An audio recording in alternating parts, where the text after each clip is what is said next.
السلام علیکم ناظرین، جیسا کہ ہم آپ کو علامہ اقبال کے ان اشعار کی تشریح سمجھا رہے ہیں جن کی تشریح کو آج تک کسی نے نہیں سمجھایا، تو ہماری اس کوشش کا صلہ ہمارے چینل کو سبسکرائب کر اور لائک کر کے اور شیئر کر کے دے دیا کریں۔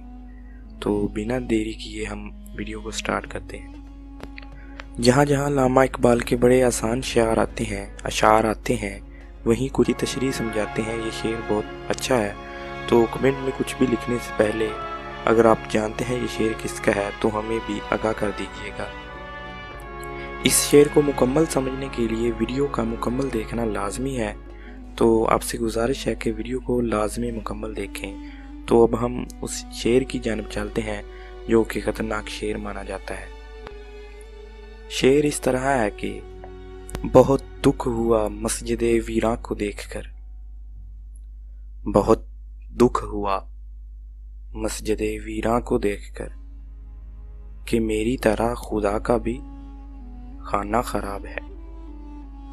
یہ شعر سنتے ہی ہر بندہ بہت جلد ہی بوکلا جائے گا کہ یہ کیسا تلخی الفاظ ہے، یہ کس طرح کے الفاظ استعمال کیے گئے ہیں اور یہ بالکل ہی غلط شعر ہے، لیکن اس کا مطلب بہت ہی آسان ہے، بس سمجھنے کی دیر ہے۔ اس میں جو لفظ خانہ خراب استعمال کیا گیا ہے،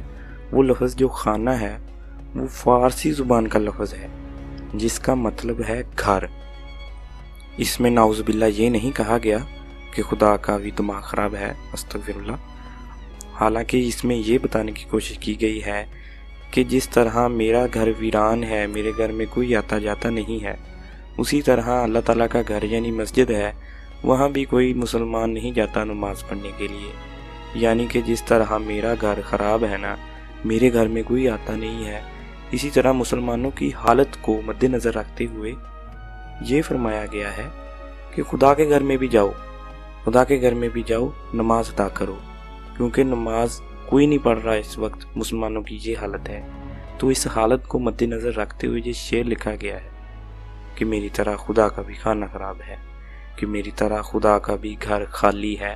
خراب ہے، یعنی وہاں کوئی نہیں جا رہا۔ تو یہ علامہ اقبال نے خدا پر نہیں، مسلمانوں کی حالت پر لکھا ہے۔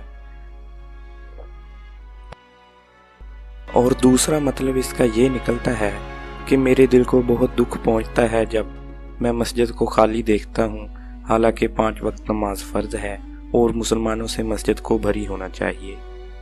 صرف یہ بتانے کی کوشش کی گئی ہے، نہ کہ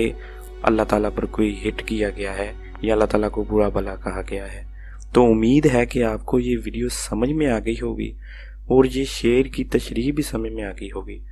اور امید کرتے ہیں کہ آپ بھی علامہ اقبال کے خلاف کوئی انگلی نہیں اٹھائیں گے، بلکہ ہر بندے کو سمجھانے کی